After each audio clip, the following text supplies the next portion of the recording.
खबर सीमांचल के सभी साथियों का स्वागत है। आज हमारे साथ एक ख़ास मेहमान है और ख़ास मेहमान जिनसे आज हम आपको तारुफ कराएंगे।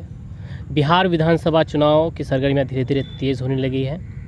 ऐसे में जो हमारी टीम है आपको अलग अलग विधानसभा के प्रत्याशियों से भी मिला रहा है। तो आज हमारी मुलाकात चलते चलते ठाकुरगंज विधानसभा के विधायक प्रत्याशी जनाब ज़ैनुल आबिदीन से हो गई। ज़ैनुल आबिदीन साहब हाल ही में एमआईएम ज्वाइन किए हैं और एमआईएम को लेकर के जो है विधायक प्रत्याशी के रूप में फील्ड में अब घूमने लगे हैं। आज हम आपको इनके बारे में पूरी जानकारी बताएंगे, क्या कुछ इनके विज़न है, क्या कुछ आइडियाज़ है और एमआईएम ज्वाइन करने का आखिरकार इनका राज क्या है और फ़िलहाल ये जो पॉलिटिक्स में आए हैं आखिरकार क्यों आए हैं, किस तरह की इन्हें बदहाली दिख रही है अभी भी जो अब तक नहीं हो पाया है, जो उनके आने से हो जाएगा, या फिर इस तरह की कोई सोच है। तो आज सीधे हम आपको इनसे बात कराएंगे। बहुत बहुत स्वागत है सर आपका हमारे चैनल में। जी बहुत बहुत शुक्रिया। मैं मोहम्मद ज़ैनुल आबिदीन, करबल भीटा गांव, बेसरबाटी पंचायत, ठाकुरगंज से। खैर अच्छी बात है सर कि आपने अपनी जो परिचय है खुद से दे दिया। अब इस परिचय में हम जानना चाहेंगे सर कि आपने इब्तदाई तालीम कहाँ से हासिल की और कहाँ तक पढ़ाई की। जी मेरा तो कौवा भीटा स्कूल है, प्राइमरी स्कूल, उसके बाद Bewaldangi middle school, Thakurganj high school, उसके बाद पूर्णिया कॉलेज, पूर्णिया से। अच्छा जी।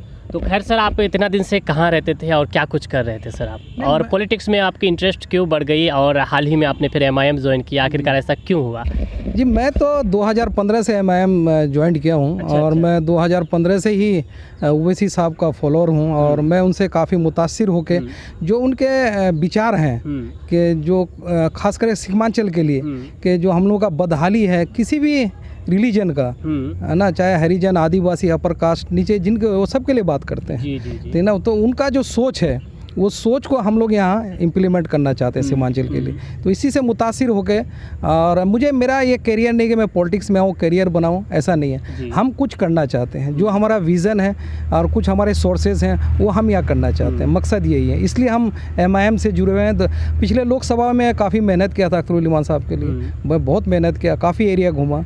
इससे पहले आप कहाँ रहते थे सर और आपकी क्या वहाँ पे कार्य था, क्या कुछ कर रहे थे आप? उसके बाद फिर आप सीधे घर आए तो पॉलिटिक्स ज्वाइन कर लिया, आखिरकार ऐसा क्यों लगा आपको कि हमें ये करना चाहिए?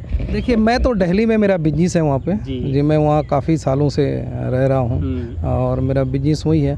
मकसद है कि मुझे एहसास है कि माइग्रेंट का, कि मैं जब 17 साल का था और मेरे वालिद साहब इंतकाल हो गए थे, मेरे घर का जिम्मेदारी था, मेरे भाइयों को पढ़ाना लिखाना था। तो यहाँ तो वो सरकार का जो हालत था तो हमारा कोई इनकम ऑफ सोर्स था नहीं। तो उसके लिए मुझे माइग्रेंट होना पड़ा, तो उसका एहसास है। तो इसलिए मैं दिल्ली में रहा काफ़ी साल तक और मैं 2015 से एमआईएम से जुड़ा हुआ रहा। तो अब मकसद है कि हम जैसे लोगों को अब इस सब में आना चाहिए। हमारा मकसद, जैसे मैंने पहले कहा, कि मकसद नहीं पॉलिटिकल में करियर बनाना, अल्लाह ने बहुत कुछ दिया है। मकसद है कि हम कुछ कर सकें यहाँ के लिए, तो यही मकसद है। वैसे सर एक बात है ना कि लोग पॉलिटिक्स की शुरुआत कुछ लोग करते हैं जो पंचायत स्तर से शुरुआत करते हैं, लेकिन आपने सीधे विधानसभा से शुरुआत की है। इससे पहले आपका कोई ऐसा तो पॉलिटिकल बैकग्राउंड नहीं है सर? नहीं, क्यों, मेरा छोटा भाई 3 टाइम्स वार्ड मेंबर रहा है। अच्छा। उसमें बहुत बढ़ चढ़ के हिस्सा लिया हूँ मैं। बेसरबाटी पंचायत से वो 3 टाइम, और मैं अक्सर उनको ये गाइड करते रहता था। तो वो 3 टर्म रहा हो, तो हमारा है, ऐसा नहीं है। अच्छा। मेरे वालिद साहब भी उस समय सरपंच के पंच रहे हैं। तो हमारा पॉलिटिकल बैकग्राउंड है, ऐसा नहीं कि मैं डायरेक्ट आया हूँ। अच्छा। ऐसा नहीं है, बहुत कम लोग इसको नहीं जानते हैं तो इसलिए ऐसा बोलते हैं। तो ये मेरे वालिद साहब उस वक्त 75 से लेके और ये काफ़ी इसके 80 तक, 85 तक वो पंचायत में रहे पूरा। खैर आपने सर एमआईएम ज्वाइन किया, एमआईएम ज्वाइन करने की आपकी क्या ऐसी वजह रह गई, और क्या आपको लगता है ऐसा नहीं है कि 2019 की जब लोकसभा चुनाव हुआ तो ठाकुरगंज से उन्हें अच्छी खासी जो है कहीं ना कहीं वोट परसेंट मिला था? क्या उन वोटों को देख करके आपको लगा कि नहीं हमें एमआईएम ज्वाइन करना चाहिए? सर देखिए, एमआईएम ज्वाइन करने का मकसद तो है कि चलिए ये पार्टी जो मैं बताया आपको 2015 से मैं फॉलो करता हूँ और ओवैसी साहब को, तो उनके जो सोच विचार हैं कि वो खास करके सीमांचल के लिए, तो मकसद ये है कि हम क्या कर सकते हैं। मकसद ये है कि हम क्या कर सकते हैं, हमारा विज़न क्या है कि हमें क्या करना चाहिए, हमारा विज़न क्या है। शायद आपको पता है नहीं कि जो लॉकडाउन हुआ और हम लोगों ने काफ़ी लोगों का हेल्प किया, बहुत ज़्यादा। बहुत लोग, हम लोग वहाँ से देवबंद से भी, बॉम्बे से भी काफ़ी बच्चों को रेस्क्यू करके लाए वहाँ से। अच्छा। और लगभग 45 लाख रुपीज़ हम लोगों ने पूरे इंडिया में लोगों को हेल्प किया है। और मैं अपने गांव से भी 7 से 8 लाख रुपीज़ हमने जितने भी लोग हैं सब डिस्ट्रीब्यूट किया है, राशन वगैरह जो भी ज़रूरत की चीज़ें हैं। मकसद है कि हमको क्या करना है यहाँ पे, मकसद ये है कि हम क्या कर सकते हैं, हमारा विज़न क्या है। देखिए हमारा मेन विज़न है कि जो किसान का उपज है, ठीक है ना, जो किसान का उपज है उसको MSP नहीं मिलता है, बाकी स्टेट में मिलता है, यहाँ नहीं मिलता है। तो हम उस पर सबसे ज़्यादा पहले फोकस करेंगे कि MSP पे यहाँ पे किसान के जो अनाज है उसको लिया जाए। तो आप किसी अन्य पार्टी को ज्वाइन करके भी तो इस तरह की चीज़ें या फिर इस तरह की विज़न को विस्तार कर सकते थे, लेकिन MIM ही क्यों चुने? तो सर पिछले 70 साल से तो आप देख ही रहे हैं, मैं तो काफ़ी इसमें बहुत इंटरेस्ट रखता हूँ, कांग्रेस को भी, RJD JDU को भी। आप देख लीजिए क्या हालात हैं, इन्होंने क्या, अगर आज हम क्वालिफाइड होते, अगर हमारे बच्चे क्वालिफाइड होते तो ये हालात नहीं होता। उन लोगों ने हमें जाहिल रखा, गुमराह बना के रखा ताकि हम उसे सवाल ना कर सकें। तो आज किशनगंज डिस्ट्रिक्ट में 1 करोड़ 10 लाख का पॉपुलेशन है। अफसोस की बात है कि यूनिवर्सिटी नहीं है, एक मेडिकल कॉलेज नहीं है, हमें इलाज के लिए भेज दिया जाता है चेन्नई, बेंगलोर, हैदराबाद। क्यों भाई, हम वहाँ क्यों जाएं? वहाँ के लोग यहाँ इलाज के लिए क्यों नहीं आते हैं? जब चेन्नई आज़ाद हुआ था तब किशनगंज भी आज़ाद हुआ था। आपने कहा सर कि यहाँ पे यूनिवर्सिटी नहीं है, डॉक्टर कृषि कलाम यूनिवर्सिटी, उसके बाद आपका माता गुजरी यूनिवर्सिटी, 2 यूनिवर्सिटी JDU के कार्यकाल में किशनगंज को मिला। इससे बड़ी उपलब्धि और क्या चाहिए? सर ये तो सेंट्रल गवर्नमेंट का है, ठीक है ना। एक मेडिकल कॉलेज की बात कर रहा हूँ मैं कि मेडिकल कॉलेज नहीं है यहाँ पे। कृषि विद्यालय का अलग है सर, वो तो एक आप शोल लेके जाएंगे, वो मिट्टी टेस्ट करेगा, वो बताएगा कि इसका आप उस खेत में आप क्या उपज कर सकते हैं, वो एक अलग। हम बच्चों को एजुकेटेड कैसे करें, मेरा मकसद ये है। कृषि विद्यालय से दूसरी चीज़ है, वो तो आप अपर एजुकेशन में जाएंगे, वो आपको बताएगा, वो रिसर्च सेंटर है वो।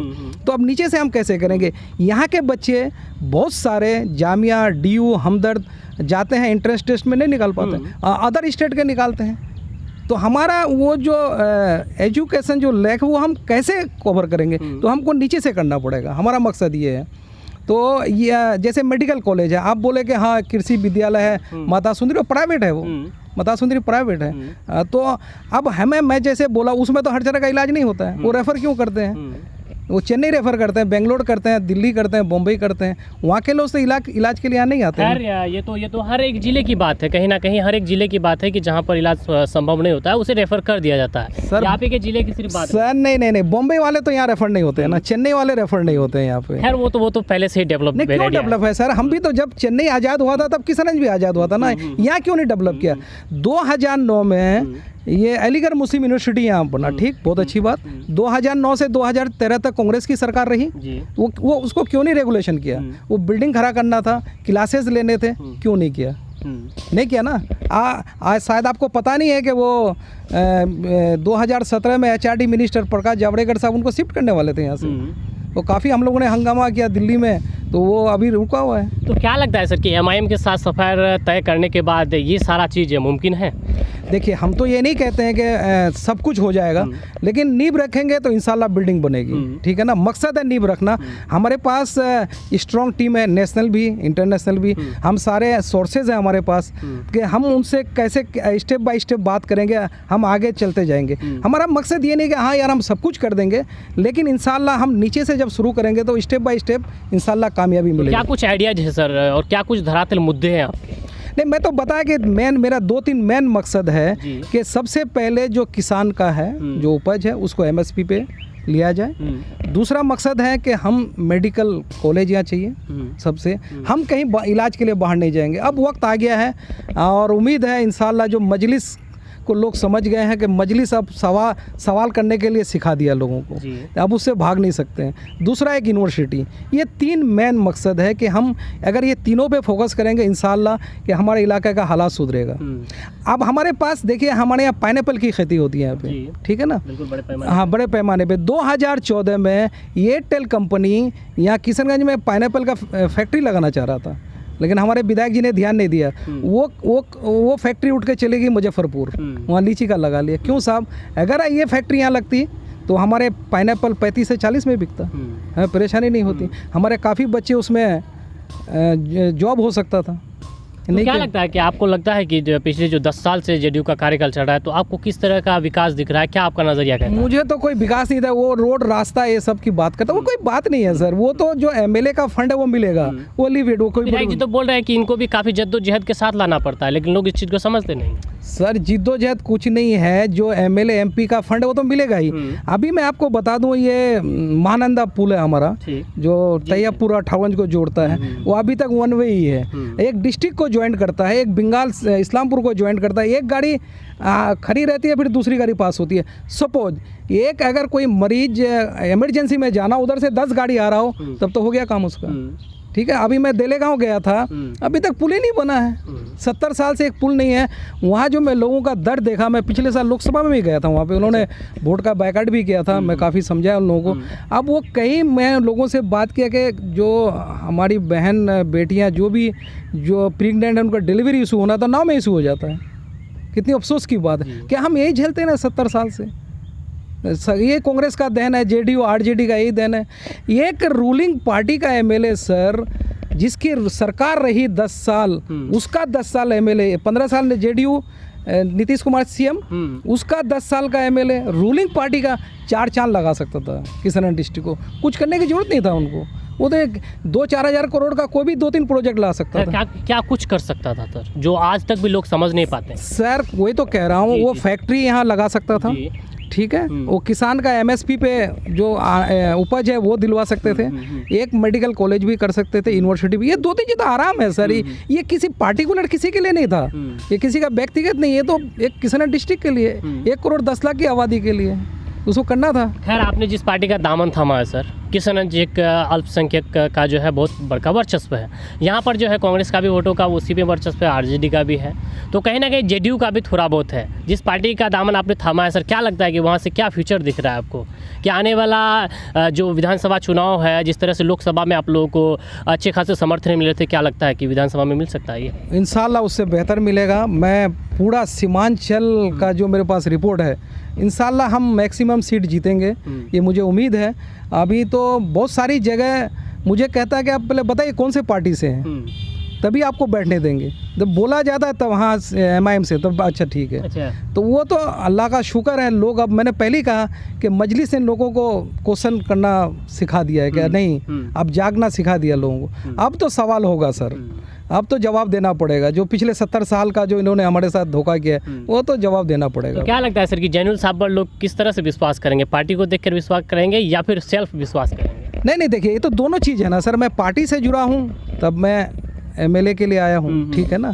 तो हमारा पार्टी का जो विज़न है वो हमारा विज़न है कि हम ओवैसी साहब जो सीमांचल के लिए सोच रहे हैं, ठीक है ना।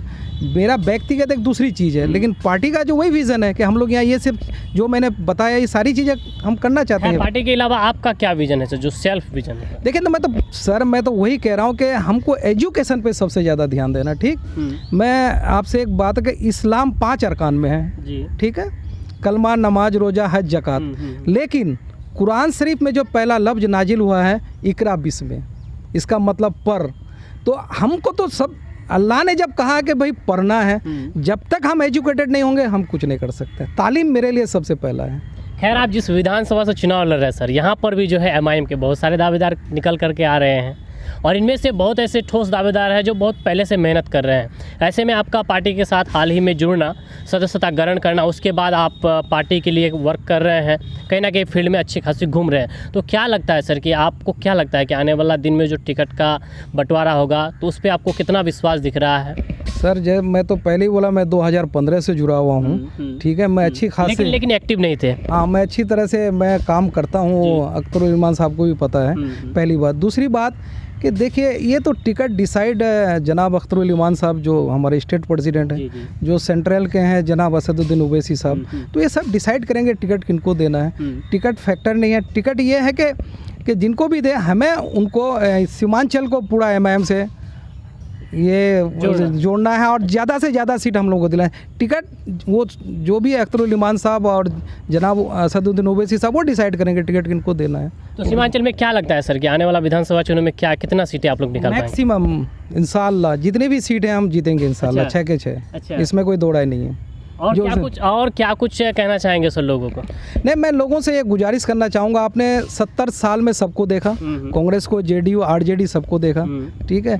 एक बार 5 साल आप एमआईएम को देखिए, इंशाअल्लाह इस एरिया में चांद चांद लगेगा।